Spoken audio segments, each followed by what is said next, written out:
हे आंदोलन सर्व शक्तीपीठ बाधित शेतकऱ्यांचं आहे आणि शेतकऱ्यांच्या मुख्य मागण्या आहेत की बाधित होणाऱ्या शेतीला एकरी 2 कोटीचा मोबदला मिळाला पाहिजे आणि दुसरी गोष्ट उर्वरित राहणाऱ्या गट नंबरच्या शेतीसाठी दोन्ही बाजूनी जी शेती राहील त्याच्यासाठी जिथून पांधन रस्ते आहे तिथून बोगदे देऊन रस्त्याच्या दोन्ही बाजूला सर्व्हिस रोड असावी जेणेकरून शेतकऱ्याला त्रास झाला नाही पाहिजे।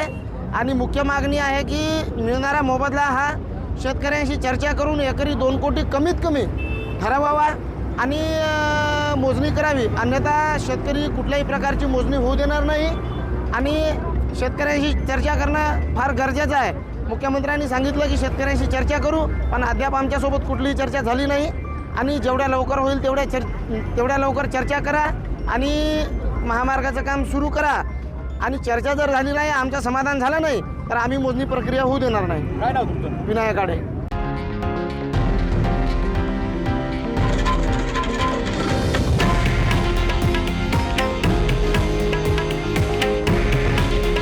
हे आहे देशातील नंबर 1 न्यूज नेटवर्क आणि आपण पाहत आहात TV9 मराठी।